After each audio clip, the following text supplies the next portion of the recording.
Varicose wine సమస్యతో బాధపడుతున్నారు. Best చికిత్సను అందించే భారతదేశంలోని ఏకైక హాస్పిటల్ ఆవిస్. నమస్తే అమ్మా. నమస్తే అమ్మా.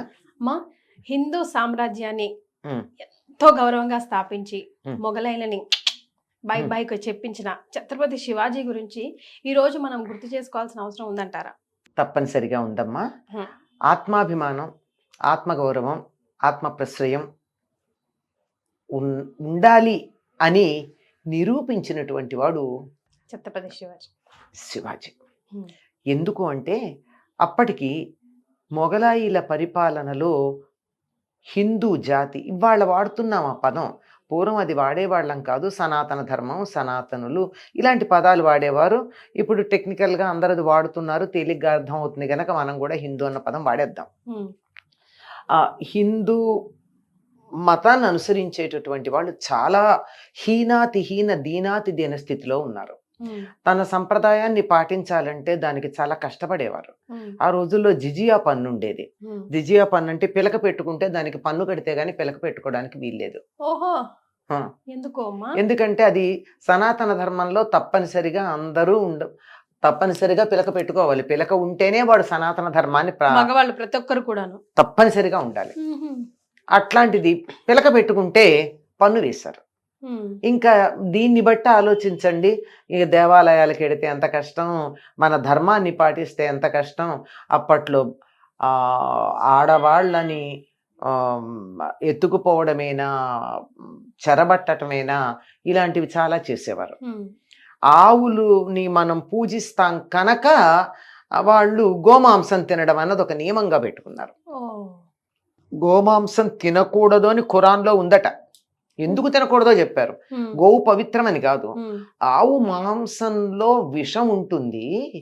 ఆవు ఏదైనా పనికిరాంది తింటే తన మాంసంలో ఉంచేసుకుని పనికొచ్చేదాన్నే పాల రూపంలో బయటికి పంపుతుంది కనుక పనికిరాని చెత్తంతా ఆవు మాంసంలో ఉంటుంది కనుక తినడం మంచిది కాదు అని చెప్పి ఖురాన్లో ఉంది అని అన్నారు. ఆ ముస్లింలే చెప్పినటువంటి మాట, దాన్ని బాగా పాటించేవాళ్ళు. అందు వీళ్ళు ఎందుకు తింటారంటే మనం హిందువులకి పవిత్రం గనక వాళ్ళని బాధించాలంటే ఏం చేయాలి, వాళ్ళకి యాంటీగా వర్క్ చెయ్యాలి. ఆ విధంగా ఏదైతే హిందువులని బాగా గౌరవిస్తారో పాటిస్తారో వాటన్నింటినీ కూడా వ్యతిరేకించి పాటించే వాళ్ళని బాధించడం అన్న చాలా భయంకరమైంది. ఈ మహమ్మదీల పాలన వచ్చాకే ఆడవాళ్ల మీద అత్యాచారాలు, చెరబట్టటాలు ఉన్నాయి గనక ఆడపిల్లల్ని బయటికి పంపించకపోవడం, దానివల్ల చదువు దూరం అయిపోవడం. అంతకుముందు బాగా చదువుకున్నారు ఆడవాళ్ళు కూడా, బ్రహ్మాండంగా చదువుకునేవాళ్ళు. ఈ తర్వాత మహమ్మదీల పాలన ఇంకా అంతకుముందు వీళ్ళు విదేశీయుల దండయాత్రల తర్వాత వచ్చింది ఆడవాళ్ళు చదువుకోకపోవడం అన్నది. అంతకుముందు లేదు. అంటే మన దేశంలో ఆడవాళ్ళని చూస్తే సాటి వ్యక్తిలా చూసారే తప్ప అమ్మలాగా చూసారే కానీ అమ్మాయిలా ఎవరు చూడలా. దాంతో చదువుకునేవాళ్ళు. వీళ్ళు వచ్చి అమ్మాయిలా చూడడం మొదలు పెట్టాక కొంచెం ఇబ్బందులు కలిగాయి. దానివల్ల దూరంగా ఉండడం అది అయింది. అందువల్ల మళ్ళీ నేను హిందువుని అని తలెత్తుకుని ఉండాలి అంటే హిందూ సామ్రాజ్యాన్ని మనం స్థాపన చేయాల్సిన అవసరం ఉంది. అందుకని ఆయన స్థాపన చేసేటట్టు ప్రయత్నం చేశాడు. దీనికి బాగా దోహదం చేసింది ఎవరంటే తల్లి జిజీబాయి. జిజియా అని కూడా అంటాం మనం, జీజీ లేక జిజియా. ఈవిడ ఎంత బాగా ధర్మ పట్ల అనురక్తి కలిగేటట్టుగా బిడ్డని పెంచింది అనడానికి ఉదాహరణ శివాజీ చేసినటువంటి పనులు. ఒక చరిత్ర గనక బాగా చూసినట్టయితే జిజీబాయిని భర్త అంత బాగా చూడలేదని అంటారు. ఏదన్నా కారణం కావచ్చు. అతడు అంత సనాతన ధర్మం మీద, హిందూ ధర్మం మీద అంత వెర్రభిమానం ఉన్నవాడు ఏం కాదు. ఈయనకు ఉన్నట్టుగా ఎవరికి, శివాజీకి జిజీబాయికి ఉన్నట్టు. వీళ్ళు కొంతకాలం అడవిలోనే ఉన్నారు, తినడానికి రొట్టె కూడా దొరకని పరిస్థితుల్లో ఉన్నారు. అంత కటిక దరిద్రాన్ని, ఇబ్బందుల్ని భరించిన తర్వాత ఒక రకమైనటువంటి కసి అంటామే, ఆంగ్లంలో సైకాలజిస్టులు చెప్తారు, కిల్లర్ ఇన్స్టింక్ట్ అని ఒకటి అంటారు. అటువంటి దానితో హిందూ సామ్రాజ్యాన్ని స్థాపించాలని బయలుదేరాడు. యువకులందరినీ సేకరించేవాడు. ఎట్లా ఒక్కొక్క గ్రామానికి వెళ్ళి చిన్నతనం నుంచే ఆ గ్రామంలో ఈ హిందూ ధర్మం మీద అభిమానం ఉన్న వాళ్ళందరినీ ఒకటి, వాళ్ళని అక్కడ చాలా గుట్టుగా రహస్యంగా వాళ్ళందరూ చక్కగా ఒక టీమ్గా తయారయ్యేటట్టు అలా ఎక్కడికక్కడ చేసి మొత్తానికి ఒక్కసారిగా తన రాజ్యాన్ని తాను స్థాపించుకుని ఔరంగజేబు అంతటి వాడిని గడగడలాడించాడు. ఎక్కడి నుంచి వచ్చి ఎట్లా యుద్ధం చేస్తాడో తెలియదు. వాళ్ళదంతా ఆర్గనైజ్డ్ యుద్ధాలు. ఇది ఎక్కడి నుంచి చేస్తాడో ఈ టెక్నిక్ ఏమిటో అర్థం కాలేదు వాళ్ళకి. శివాజీ ఎట్లా యుద్ధం చేస్తాడో అన్నది అర్థం కాల. సింహగఢం అనేటటువంటి ఒక కోట ఉంది, దానికి సంబంధించి ఒక కథ కూడా చెప్తారు. ఏమంటే ఒకరోజు శివాజీను తల్లి చదరంగం ఆడుతున్నారట.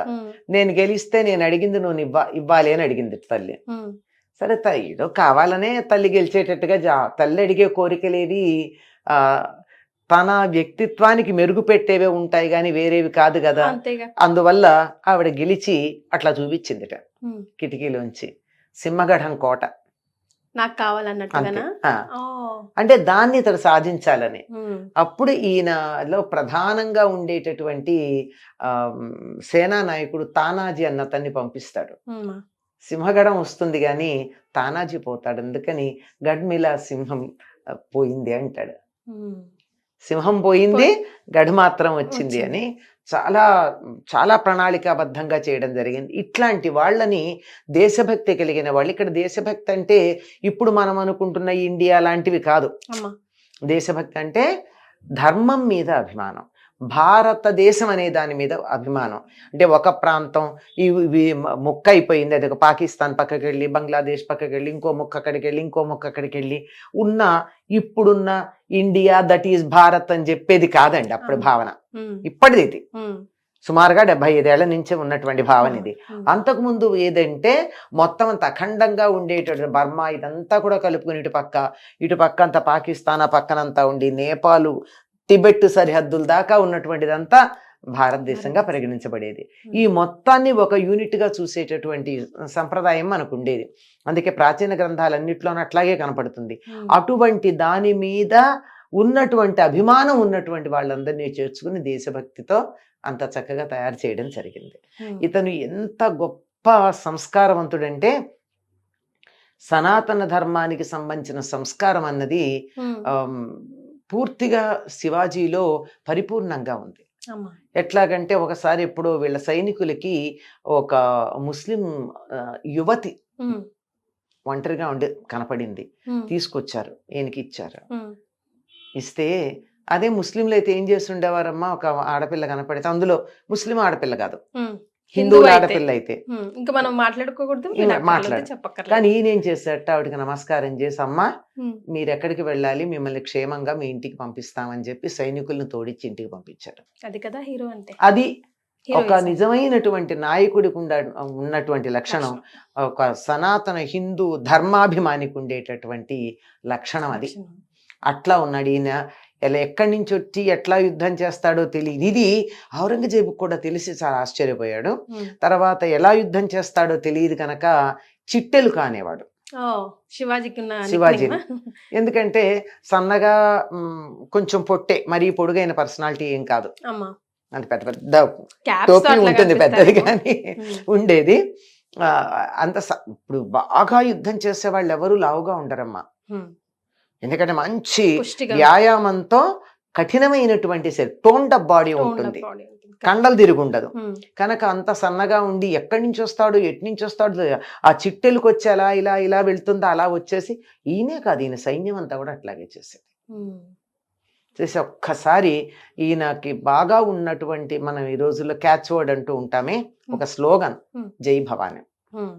ఆ భవానీ మాత యొక్క ఖడ్గమే ఆయన దగ్గర ఉంటుంది. ఆవిడ ఈయనకి ప్రసాదించిందని కూడా కొన్ని, మరి నిజమో వాస్తవమో అట్లా చెప్తారు. ఆ భవానీ ఈయనకి సనాతన ధర్మాన్ని ఉద్ధరిస్తున్నాడు గనక, ధర్మాన్ని ఉద్ధరించాలంటే జపం చేస్తే సరిపోదు, అది అవసరమే కానీ సరిపోదు. దానికి కావాల్సింది క్రియాశీలకత్వం. క్రియాశీలకత్వం కావాలి గనక ఆ క్రియ కావాల్సిందేమిటి, దుష్ట సంహారం చెయ్యాలి అంటే కత్తి కావాలి కనుక కత్తిని ఇచ్చింది అని చెప్తారు.